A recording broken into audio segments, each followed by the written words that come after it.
Olá, sejam bem-vindos a mais um episódio do Pod Fametro. Hoje um dia especial, na verdade, um Pod Fametro diferente, porque hoje celebramos o aniversário da capital amazonense, 356 anos. E para falar sobre uma cidade viva, cheia de cultura, história, diversidade, principalmente mudanças, e entre estas, a mobilidade urbana, nós temos aqui 3 convidados especiais. Sejam todos muito bem-vindos, professores. Só para afirmar aqui a vocês, para vocês tenham conhecimento dos nossos convidados, está aqui o professor Francis França, ele que é engenheiro civil e professor do curso aqui na Fametro, docente pela universidade. Temos aqui também o professor André Fernandes, ele que é do curso de designer também, docente da Fametro, e o professor Maurício Rocha,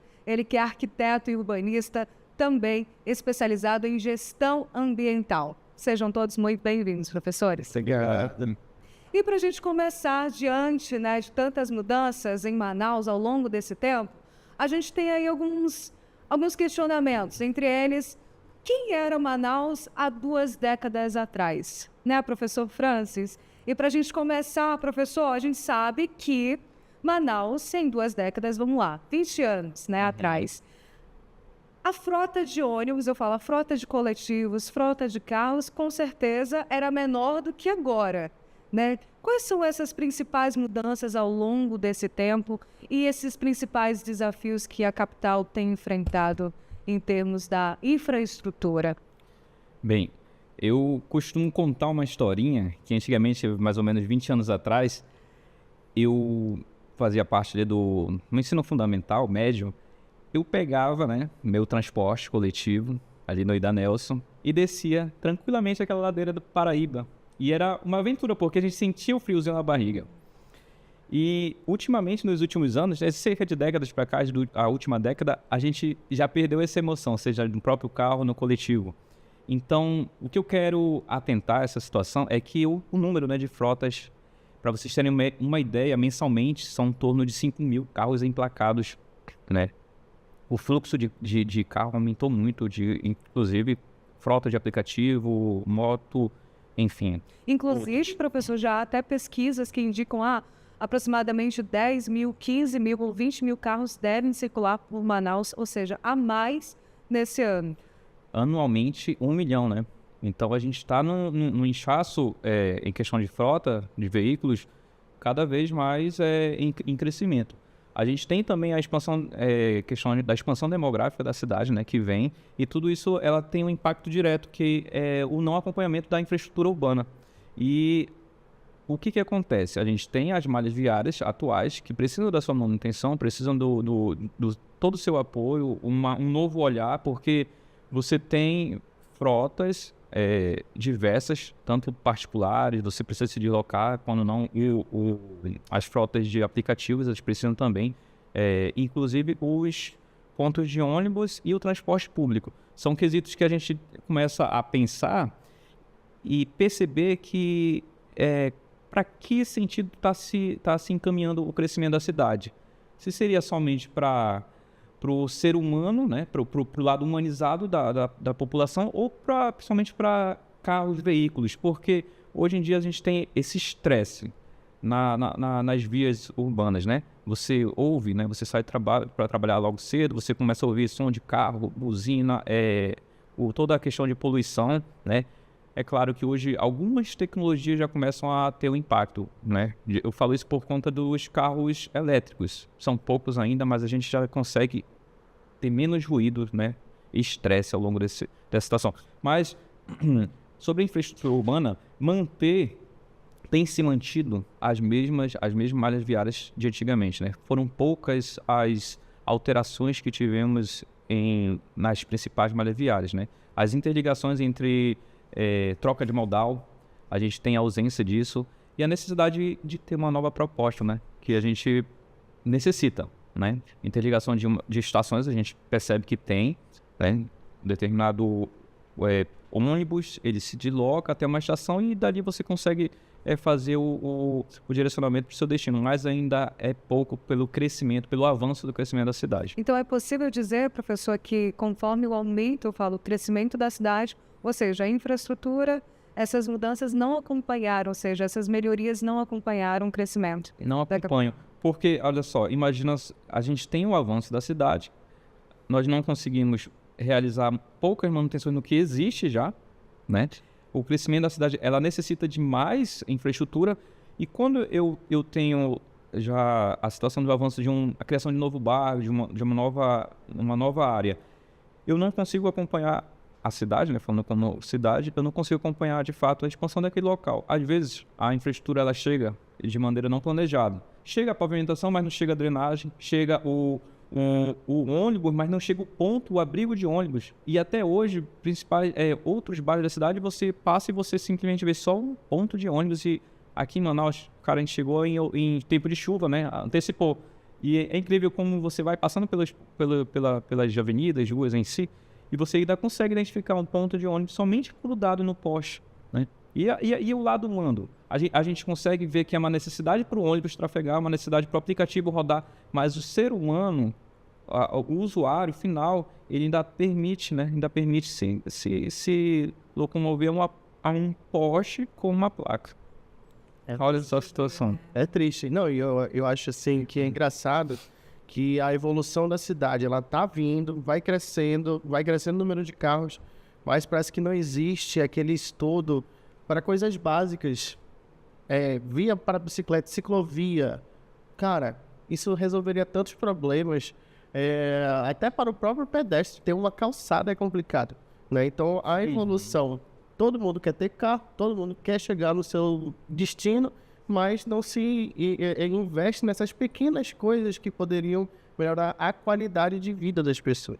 Tanto que tem aquele fantasma, né, do monotrilho, até hoje, né? Cadê o monotrilho? Que ajudaria tanto a nossa população. Até hoje não surgiu também. Perfeito. E para justamente a gente continuar a falar sobre isso, porque planejamento urbano, né, professor Maurício, não é somente transporte, né, professor? O social faz parte total dessa equação, né? E eu queria que o senhor falasse justamente sobre isso, assim, há mudanças para Manaus mesmo, é possível, né, com um planejamento urbano, visando aí, Manaus pode se tornar uma cidade sustentável, uma cidade mais inclusiva? Eu queria complementar, os professores estavam falando sobre a dificuldade da gente entender por que a gente não consegue acompanhar o crescimento da cidade versus a qualidade do transporte, a mobilidade. E acho que um dos fatores mais importantes para isso é reconhecer que a cidade deliberadamente produz esse tipo de desigualdade. Então, a desigualdade social que vem crescendo cada vez mais, ficando visível, e que, obviamente, tem consequências no transporte, ela tem uma origem determinada. Então, muita gente diz assim, Manaus não tem planejamento urbano, ou teve um planejamento desordenado, ou teve um planejamento caótico e espontâneo. Essa palavra é ótima, as pessoas usam espontâneo. E, na verdade, não é nada de espontâneo. Existe aí uma força política, econômica, que vai afugentando as pessoas para a periferia da cidade. Então, isso a gente está falando aí, talvez de 5, 6 décadas que isso vem repetidamente sendo comum, né? Então, massas e massas de pessoas vão para a periferia. Obviamente que a infraestrutura do governo não consegue acompanhar, não existe dinheiro suficiente para isso, mas deliberadamente o setor econômico, especialmente imobiliário, vai empurrando as pessoas para a periferia. Então, a valorização dos terrenos, dos imóveis, o metro quadrado na bolha centro-sul, que é onde a gente vê essa maior quantidade de veículos, etc., ela é uma bolha de prosperidade, de valorização imobiliária, de quem pode pagar. Então, está muito claro que na cidade, quem não pode pagar, vai para longe, vai para onde não tem infraestrutura, onde o governo não chega. Então, é difícil entender à primeira vista por que é que essa infraestrutura não existe, mas se a gente for um pouco mais a fundo, a gente entende que é onde o próprio mercado que regula a cidade, ele quer que as pessoas estejam. Então, mudanças elas só virão quando a gente entender que é preciso mexer em várias peças desse tabuleiro. E algumas delas são muito difíceis de mexer. Então, a própria valorização da terra, a própria especulação, é muito conveniente para muitos grupos econômicos e políticos que algumas áreas sejam mais valorizadas que outras. Então, a gente vai entrando num ciclo vicioso que é difícil de sair. Mas, quando isso acontece, e a gente tem exemplos aí em muitos lugares do mundo, quando isso acontece, essa percepção começa a ficar mais clara e as pessoas começam a entender que não faz sentido você morar perto da barreira e ter que vir trabalhar em outro lugar, percorrer grandes distâncias, não faz sentido você gastar dinheiro com passagem, ida e volta e muito tempo. Então, tempo, deslocamento e dinheiro para fazer essas viagens acaba pesando no bolso. No futuro, muita gente vai começar a se incomodar com isso e a gente vê movimentos da periferia justamente nesse sentido de incômodo, de reconhecimento de necessidade de mudança. Então, são processos aí sociais que vão acontecendo aos poucos. Então, grandes centros, isso aconteceu assim, aos montes na última década. São Paulo é um lugar onde aconteceu isso, Rio de Janeiro aos poucos começa a acontecer e Manaus vai acontecer também. Então, a gente tem que estar preparado para as mudanças e saber cobrar, né, saber entender por que a cidade foi para esse lado. Muito interessante o que o senhor falou sobre a questão da supervalorização de determinadas áreas da capital. E realmente a gente percebe isso, né? Que algumas regiões têm essa supervalorização e, consequentemente, traz a questão da acessibilidade, da mobilidade em determinadas áreas.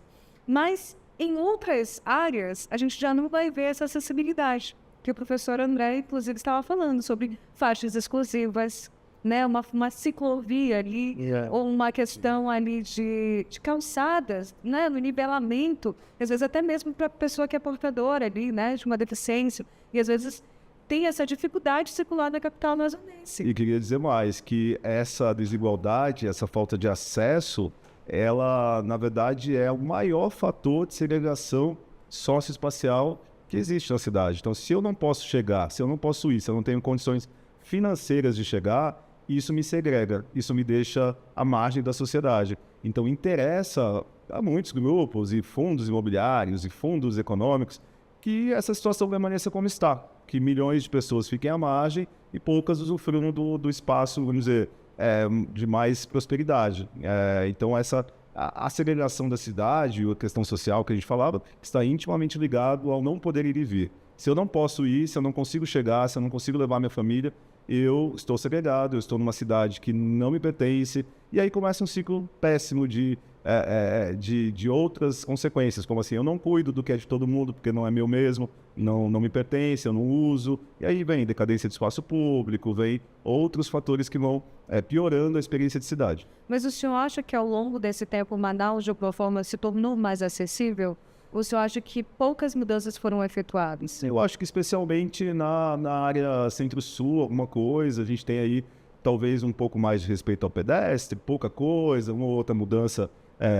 Para com 20, 25 anos atrás, ninguém parava em faixa de pedestre. Isso era uma prática inimaginável, ninguém parava. Pisou na faixa e atropelado. Era assim, antigamente. Você já vê alguém acenando, opa, vamos parar e tal. Então, isso acontece, de modo geral, é uma melhoria, vamos dizer assim, mas eu acho que é uma melhoria que não tem nada a ver com investimento, tem a ver talvez com uma cultura que vai se adequando, se criando uma cultura de respeito. Então, isso é mais mérito da população do que propriamente de campanhas ou do governo, né? Então, acho que sim nesse sentido, mas acessibilidade de calçadas, de edifícios, do próprio transporte, impossível. E a gente fala assim, não tem tanto deficiente assim na cidade. Por volta de 10% das pessoas têm algum tipo de deficiência, mas elas não são vistas porque elas não têm como sair na rua. Não tem espaço. Então, se elas não têm como sair na rua, elas não serão vistas. Então, de novo, um ciclo vicioso de assim, não tem tanta gente assim, porque elas não têm acesso à cidade. Como é que vai pegar o transporte público se não dá para entrar nele? É melhor que não traz essa inclusão. E o professor André viveu isso um pouco de perto, né, professor? Professor, queria que o senhor contasse um pouco dessa experiência, né? De fato, assim, essa vivência com a questão da mobilidade urbana fez o senhor repensar sobre a questão de segurança hoje na capital? Muito, chega a ser traumático, como a gente já havia conversado um pouco antes, chega a ser traumático essa questão, né? Há 15 anos eu sempre dirigi carro, sempre andei de carro, só que justamente com o trânsito, com o crescimento da cidade, né, com o trânsito caótico, cara, R$1.000 de gasolina todos os meses vindo para trabalhar. Então, a gente pensa, qual é a alternativa daqui para frente? Então, eu busquei ir para a motocicleta, que justamente é o que muita gente faz, né? Movimenta a economia também, as pessoas que andam de motocicleta. Então, no momento que eu fui, achando que ia economizar, e realmente a economia é muito maior, de R$1.000 para R$200 de gasolina por mês. Aí eu falei, é vantagem, né? Mas é aquela coisa, a nossa cidade é uma das cidades mais perigosas para se pilotar moto. É um trânsito perigoso, né? Então, numa dessas, por conta de sinalização, falta de sinalização, de não ter uma faixa exclusiva para motoqueiros, que isso facilitaria tanto para os motoristas de carro quanto para os motoqueiros, não tem. Então, o que acontece? A gente tem que andar entre os carros, né? Porque quem está no carro, ele está confortável, está ali, né? Tem o tempo ali numa poltrona, protegido do sol, da chuva, né? Agora, quem é motoqueiro, não, está sujeito a sol escaldante de meio-dia de Manaus, está sujeito a chuva. Então, ele tem que usar os corredores ali, não tem jeito. Mas numa dessas, o que pode acontecer? Acidente, que foi o que aconteceu, né? Eu tava voltando para casa e nem tinha tanto carro na rua, e por conta de uma falta de sinalização, carros entram na tua frente, você tem que frear, aí você acaba quebrando um punho, né? Recebendo um monte de pílula. Então, o que causa? Um trauma. Eu voltei pro carro, de jeito nenhum, volto mais pra moto, né? Mas isso é o quê? Acaba abrindo uma reflexão de como é que a nossa cidade tá, de como é que o trânsito tá. Ele é caótico para quem dirige em carro, imagina para o resto, imagina para quem é pedestre, imagina para quem é motoqueiro, né? Então, a gente tem que pensar e refletir, né, o que a nossa cidade precisa para melhorar nessas questões de mobilidade, né? Na minha profissão no design, a gente vê a sinalização com um teor muito forte que a nossa cidade não tem, né? É uma falta de sinalização muito grande. É justamente, às vezes, até sinalizações em lugares errados. Aqui tu dá 40, logo a placa seguinte tu já pode ir a 60. Não, mas depois a 40 de novo. Então, não é só uma questão de uma profissão em si, mas é um conjunto de engenheiros, de arquitetos, né, de designers, para se juntar, para ter um investimento em cima disso tudo, para que a nossa cidade ele consiga, né, crescer junto com a nossa densidade, né? Acho que é mais ou menos por esse caminho. E a gente percebe que com todas essas evoluções, todo esse crescimento da cidade e que a infraestrutura não acompanhou, né, que eu falo que o planejamento urbano não acompanhou, consequentemente acaba ali trazendo um indício maior de acidentes, né, que é justamente o seu caso, professor. Existem soluções, professor, se tratando de infraestrutura hoje para Manaus, assim, que tipo de soluções poderiam, assim, de fato serem ali, podem acontecer para que Manaus consiga ser uma cidade mais segura nesse aspecto? Olha, hoje, por parte dos nossos governantes, eu admiro, assim, os recursos que estão tendo, né? A gente tem a Operação Cavalo de Aço e a Operação Carga Pesada. São maneiras de que se pode controlar, né, e restringir ali o certo tráfego de veículos em alguns ambientes. Primeiro, o cavalo de aço, referente a motociclistas, né? Você tem uma fiscalização intensa para fazer o bom uso, né? Capacete, estar seguro, se o condutor está habilitado. E a carga pesada, em algumas áreas da cidade, a gente sabe que tem tráfego de caminhões, né? Cargas realmente pesadas e ocupando mais de uma faixa, né? Houve-se as especulações de que vai ter também, assim como os radares, controle de eixos, né? Onde o radar, né, vai ser agora, já foi instalado, né? Ele vai definir, ele vai multar quem estiver fora da faixa, né? Se o caminhão estiver fora da faixa da direita, ele vai ter... Que é o que mais acontece, né? Porque você chega nessas vias, você percebe que às vezes, querendo ou não, tem ônibus ocupando as três faixas, né? E assim como um caminhão. Hoje em dia, a minha esposa mesmo, ela sofreu um acidente lá perto da base aérea. Ela estava indo na direita e o caminhão pela esquerda tentou voltar para a direita, mas bateu no carro. Então ela tem um trauma muito grande, ela tem que enfrentar esse trauma todo dia, né? Há soluções com a Moedo, uma das educações, né? Que é forçar o condutor, né? o condutor naquele período, pelo menos naquela parte da cidade, a obedecer as regras de trânsito. E sobre a infraestrutura, a gente ainda fica à mercê de outras áreas, né? Que é o estudo, planejamento, né? Desapropriação de áreas, porque, veja só, o exemplo que eu vivo, que me incomoda bastante, é a Avenida das Torres. A Avenida das Torres, ela no final, quem chega no Coroado, você está em uma certa velocidade, mas lá no horário de pico, às 6h30, mais ou menos, mais precisa a hora que eu saio de casa, às 7 horas eu fico preso lá no final da bola do Coroado. Então, vem todo aquele fluxo de carro em uma velocidade, né? E em determinado momento existe a pausa, né? Então, ocasiona uma cadeia de eventos ali. Aí a gente vê aquela situação, os motoqueiros passando, vá. E a gente que dirige carro, a gente Fica lá, né? Acelera e para. Eu acho interessante, né? Em algumas outras cidades, grandes metrópoles, já se implantaram a faixa exclusiva, né? Para motociclistas. Seria interessantíssimo ter aquilo. E, assim, a definição de áreas para veículos pesados e duas rodas, com certeza, seria um fato a agregar para contribuir para o nosso planejamento da nossa cidade. E é incrível como a gente criticava bastante. Como eu falei, né? 15 anos dirigindo carro, eu era um crítico grande de motoqueiro. Passando aqui no corredor, né? Aí hoje o piloto moto e falei, eu entendo, cara, né? Tem chuva, tem sol, não tem como ficar parado atrás de um carro, né? Então a gente vai entendendo na pele como é que é e como é preciso ter essa faixa exclusiva. Até pela segurança do próprio motorista, porque passando no corredor, tu nunca sabe se ele vai bater no retrovisor, vai ter um acidente, que eu já vi várias vezes quem tá na rua. Né? Então, ter justamente esse ajuste, pequeno ajuste, ele seria interessantíssimo, né, para a mobilidade. Será? Professor Maurício, ao seu ver, queria que o senhor apontasse algumas dessas soluções dentro de um planejamento urbano hoje para Manaus. Primeiro, eu queria dizer que eu não acredito em nenhum quilômetro a mais de rua na cidade de Manaus. Eu não faria mais nenhuma pavimentação em nada, porque a gente tem espaço suficiente para todo mundo. A gente tem infraestrutura concentrada em diversas áreas da cidade. A gente está atrasado em levar a infraestrutura para onde já se expandiu. E eu acho que a gente precisa começar a pensar na matriz de transporte que a gente escolheu, na forma como a cidade escolheu se locomover. Então, décadas atrás, se escolheu que era rodoviário e ponte. E aí só teria um modal de transporte público e todo mundo compra o seu carro 60 vezes e todo mundo valoriza a indústria automobilística, de peças, etc., toda a cadeia produtiva. Tudo isso parecia fazer sentido lá nos anos 60, 70 do século passado. Não faz nenhum sentido mais hoje. Então, para mim, há necessidade urgente de se discutir e mudar culturalmente também a forma como as pessoas enxergam o veículo privado.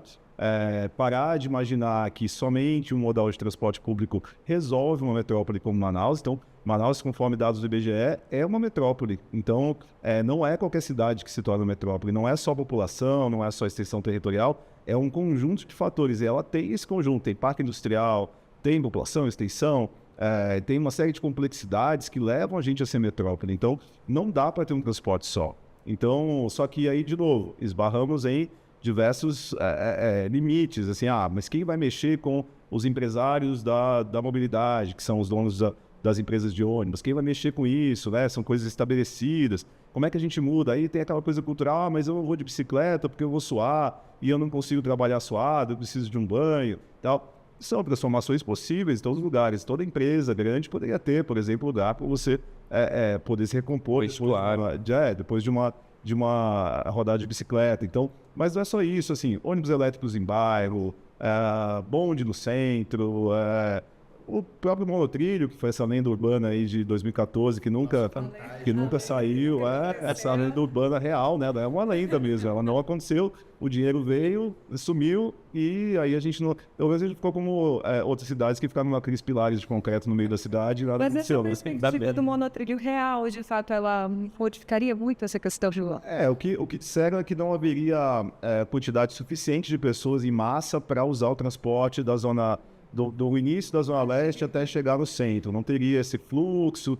E aí, mas o que se tem até hoje na internet é possível ver, que viria lá do terminal longínquo entre a Zona Norte e Leste, atravessaria a cidade toda, chegaria lá no centro, de modo a usar as grandes avenidas Norte e Sul como calha para isso acontecer. Seria importante, porque a gente ia conseguir fazer a Zona Norte e Leste chegar no centro. Que hoje, se você pegar uma família de 5 pessoas pagando passagem para vir para o centro e voltando, quem é que vai conseguir pagar, né? Então, com o preço da passagem que está, enfim, e usando gasolina, que é poluente, ônibus velhos inseguros, o que é pior. Então, é uma série de problemas que as pessoas enfrentam, mas que a gente tem que enfrentar, na verdade, mudar a matriz de transporte. Colocar outros modais, combinar modais, não é acabar com o ônibus, é ter o ônibus, é ter a bicicleta, é ter o bonde, cada sub-região tem a sua. E isso também passa pela área política, ou seja, tem que dividir o poder, tem que falar, Cidade Nova tem que ter um prefeito, Jorge Teixeira tem que ter um prefeito, outros bairros tem que ter prefeitos e regiões para que a gente possa dividir aí, mas quem quer dividir o poder? Então, são essas questões que estão colocadas e que são complexas, né? E essas questões, assim, eu falo quando se trata de mobilidade urbana, e até mesmo toda essa problemática que tem acontecido tem impactado na questão até mesmo do lazer do amazonense, né? Claro. Porque o amazonense, ele acaba nem saindo de casa, só sabendo que tem que lidar com o trânsito, sabendo que vai ter que atravessar a cidade e que, por exemplo, ele não vai conseguir utilizar apenas um transporte. Geralmente, para você atravessar a capital amazonense, hoje você tem que usar 2 transportes, especialmente para quem utiliza o transporte público, né? E você que vai de carro, gasolina, né? Não é gasolina. Eu vou lhe dar um exemplo muito claro e fácil. Imagina que o Teatro Amazonas ofereça um espetáculo cultural de graça, gratuito para a população.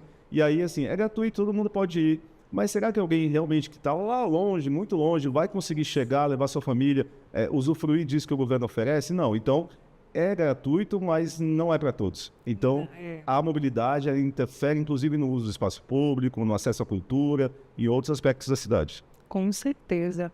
Professor André, diante da sua experiência, que tipo de soluções hoje o senhor iria propor? Bom,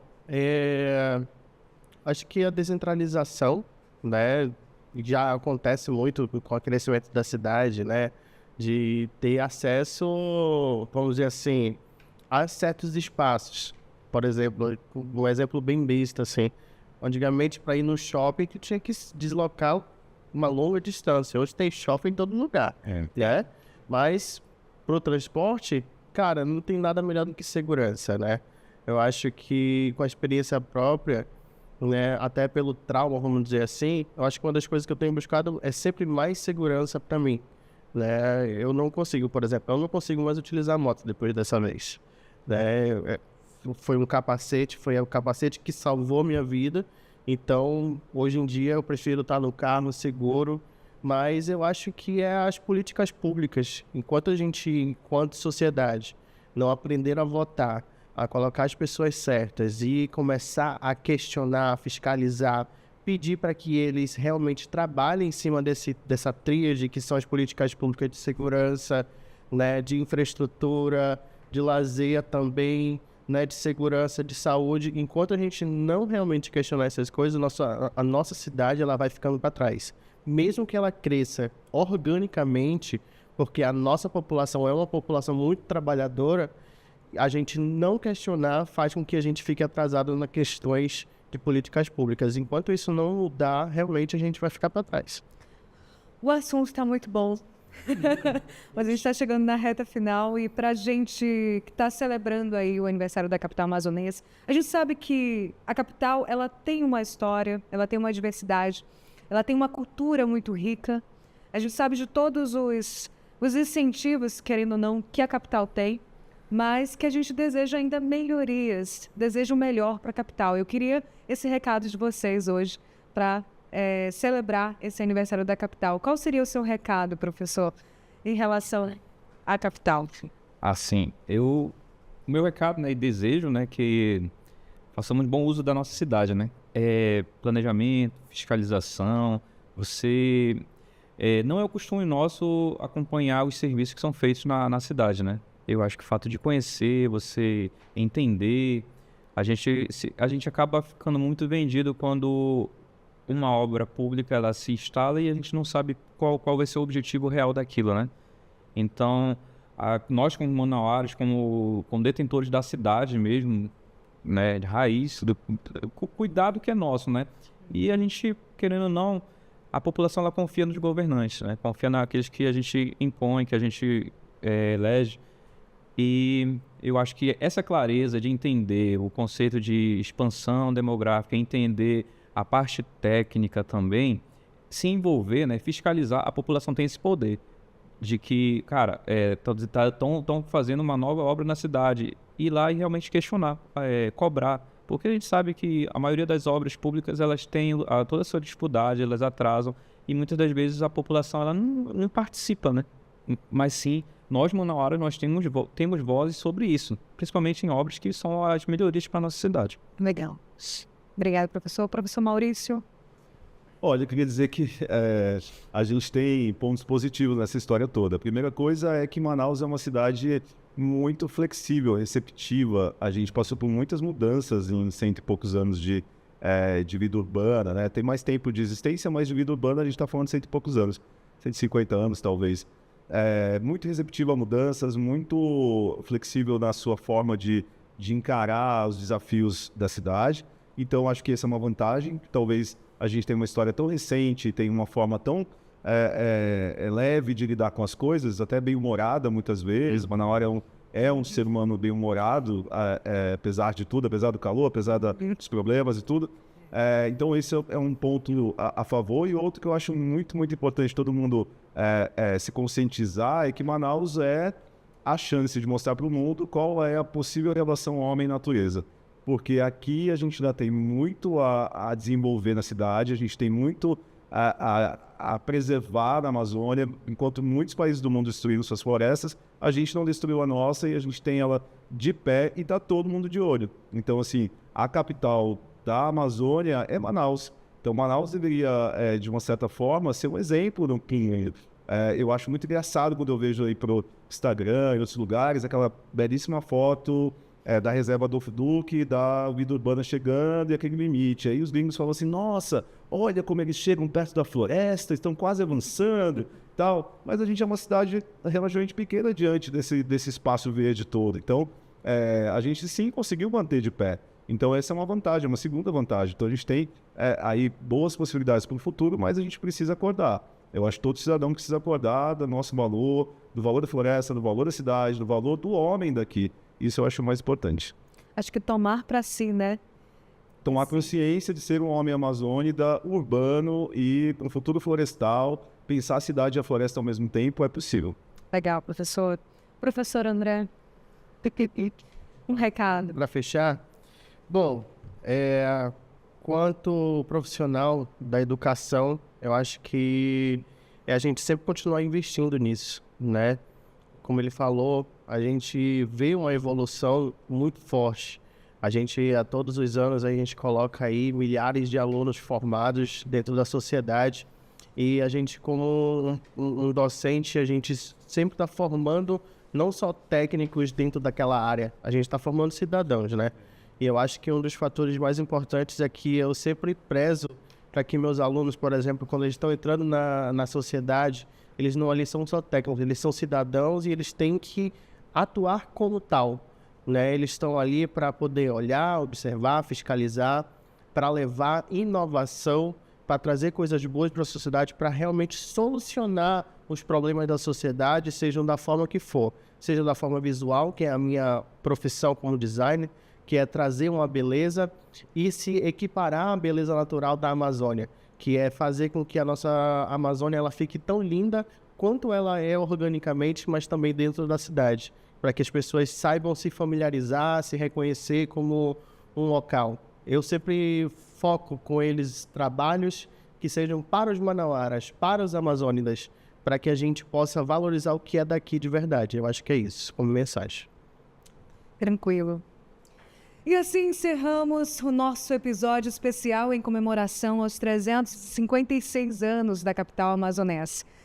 Agradeço os presentes, agradeço aqui aos nossos convidados e o Pod Fametro vai ficando por aqui. A gente se vê no próximo episódio.